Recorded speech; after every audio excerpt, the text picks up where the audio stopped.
Redefining limitations. Our limits are often not physical, but mental. We often think of limits as these massive walls built by the outside world, things like money, time, health, or even the opinions of others. But what if I told you that the most powerful limits are the ones you can't even see, because they live inside your mind? That's right. The greatest limits you'll ever face are not your circumstances, they're your beliefs. That tiny voice that whispers, "You can't do this. You're not enough. What if you fail?" That voice is louder and more destructive than any external obstacle. And guess what? You can silence it. When I lost my legs, the world didn't tell me what I couldn't do. I told myself. I was the one who assumed I couldn't dance again. I was the one who believed that my dreams had an expiration date. Until one day, I asked myself a question that flipped my world inside out.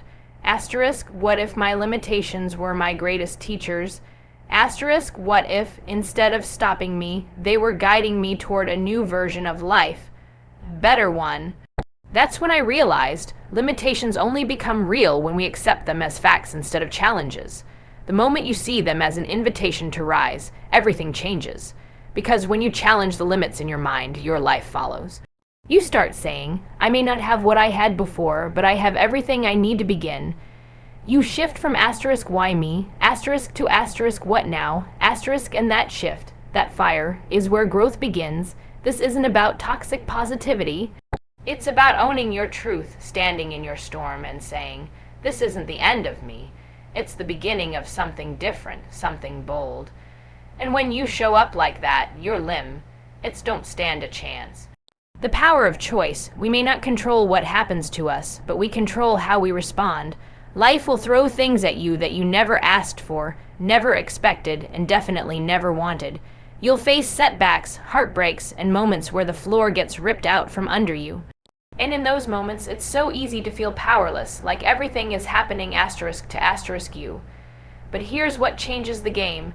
Realizing that while you can't always control what life brings your way, you are 100% in control of how you respond, That is your superpower. That is your freedom. After losing my legs, I had every reason to give up. I could have blamed the world, the doctors, my body. I could have lived in anger, fear, and grief, and for a while, I did. But then something hit me like lightning. I still had a choice. I couldn't choose what had happened, but I could choose what it meant. I could choose how I showed up. I could choose to fight, to adapt, to grow, and to dream again. And that's what I want you to understand. Every single day, you have a choice. You can choose fear or faith. You can choose bitterness or bravery. You can choose to stand still or take the next step, even if your legs are shaking. Every moment is an opportunity to say, "I will not let this define me. I will decide what this moment means for me." When you take ownership of your response, you take back your life. You become the author of your own story. That's not just power, that's transformation. That's how you rise from pain, how you build resilience, and how you create a life that's not dictated by circumstance, but led by courage. It's not about waiting for the storm to pass. It's about learning how to dance in the rain, and choosing to dance anyway. Creativity through adversity. Limitations can become the spark for innovation. There's something extraordinary that happens when life doesn't go according to plan. When the path you were so sure of suddenly disappears, when you're staring at a future you never imagined, and that's when your mind wakes up. That's when creativity kicks in. Because when everything falls apart, you have two choices: collapse with it, or build something brand new from the rubble. And I'm here to tell you the most powerful ideas, the most authentic growth, the most unstoppable versions of ourselves are born in adversity. When I realized that my prosthetic legs couldn't do what I wanted them to do, couldn't bend the way I needed to snowboard, couldn't twist the way I needed to dance, I didn't give up. I got curious. I asked, what if the very thing that's limiting me is actually calling me to innovate? I started designing legs that didn't just allow me to walk. They allowed me to move, to express, to live boldly. That's the magic of it. Creativity isn't about being artistic. It's about being asterisk, resourceful asterisk. It's about looking at your so-called limitations and thinking, asterisk, what else is possible here? Asterisk, you don't need everything to be perfect to create something beautiful. You need pressure. You need friction. Diamonds don't come from comfort. They come from force, and it's the same with us. The roadblocks, the challenges, the unexpected turns. They're all asking you one thing. Asterisk, can you see the opportunity hidden inside the obstacle? Asterisk, when life closes one door, don't just look for another asterisk, build it yourself asterisk. Make your own hinges, paint it wild colors, name it your future. That's what it means to be truly alive, to stop waiting for the world to give you permission, and start using every setback as a springboard to your next evolution. There's something extraordinary that happens when life doesn't go according to plan. When the path you were so sure of suddenly disappears, when you're staring at a future you never imagined, and that's when your mind wakes up. That's when creativity kicks in. Because when everything falls apart, you have two choices: collapse with it or build something brand new from the rubble. And I'm here to tell you the most powerful ideas, the most authentic growth, the most unstoppable versions of ourselves are asterisk, born in adversity asterisk. When I realized that my prosthetic legs couldn't do what I wanted them to do, couldn't bend the way I needed to snowboard, couldn't twist the way I needed to dance, I didn't give up. I got curious. I asked asterisk, what if the very thing that's limiting me is actually calling me to innovate? Asterisk, I started designing legs that didn't just allow me to walk. They allowed me to move, to express, to live boldly. That's the magic of it. Creativity isn't about being artistic. It's about being asterisk, resourceful asterisk. It's about looking at your so-called limitations and thinking, asterisk, what else is possible here? Asterisk, you don't need everything to be perfect to create something beautiful. You need pressure. You need friction. Diamonds don't come from comfort. They come from force, and it's the same with us. The roadblocks, the challenges, the unexpected turns, they're all asking you one thing. Asterisk, can you see the opportunity hidden inside the obstacle? Asterisk, when life closes one door, don't just look for another asterisk, build it yourself asterisk. Make your own hinges, paint it wild colors, name it your future.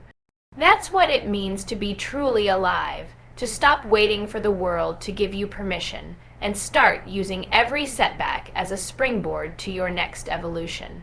Finding purpose in the pain, our struggles are often where we discover our strongest selves. There is something sacred about pain, not because it feels good, but because it wakes you up. It strips away everything surface level, and brings you face to face with who you really are. Pain is not the enemy.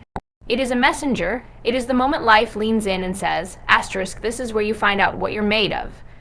Asterisk, and if you're willing to listen, if you're willing to sit in that discomfort instead of running from it, you'll find something powerful hiding inside it, purpose. I didn't find my purpose on top of the mountain. I found it flat on my back in a hospital bed with no legs, no answers, and no idea who I was anymore. But in that stillness, in that silence, a question started to rise, asterisk, what if this happened for me, not to me?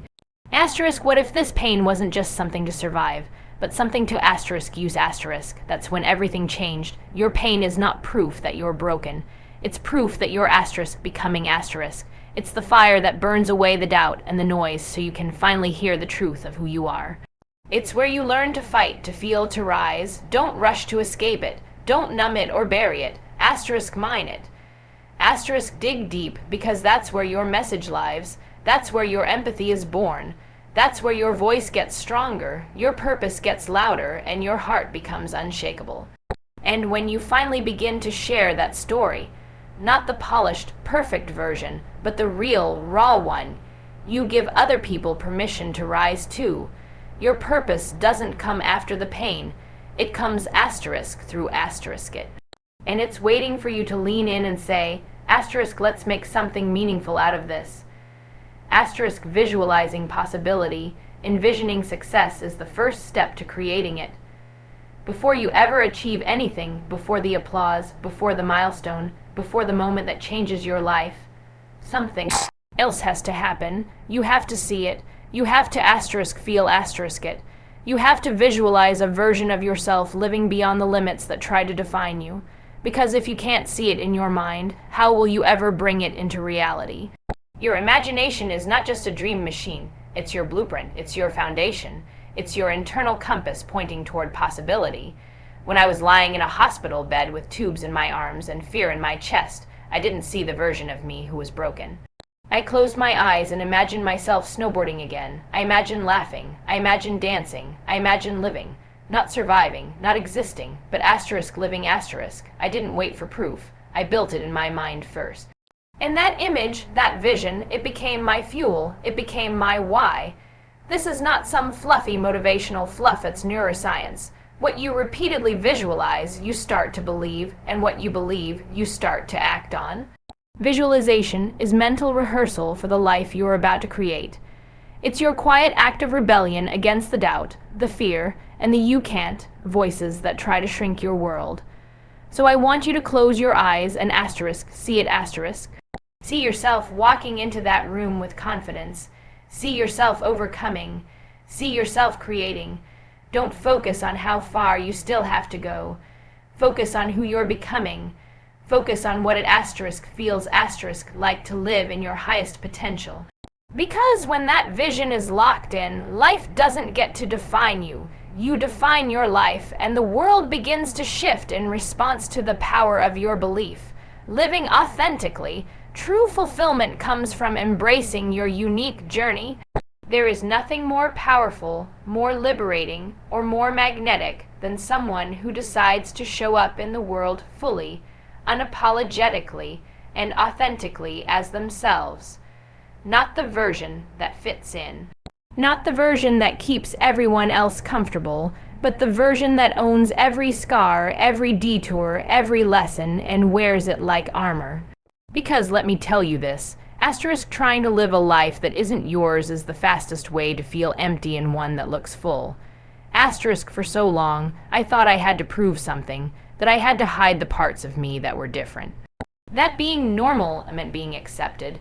But I finally realized that my authenticity wasn't a weakness. It was my superpower. The moment I stopped trying to blend in and started owning my story, prosthetic legs and all, I didn't shrink, I expanded.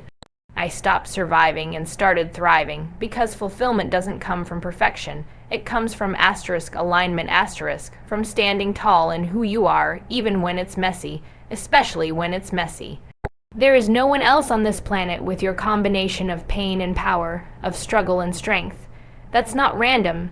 That's divine design . And when you embrace it, when you stop waiting for permission and start leading with truth you light something up in others. You give them the courage to be real too, and this world is desperate for real, not curated, not filtered, but raw, resilient, authentic you . So stop chasing someone else's version of success. Stop trying to live a life that looks good but feels hollow. Be the one who chooses to rise as they are, not as the world expects. That's how you build a life that doesn't just impress it impacts . That's how you become unstoppable.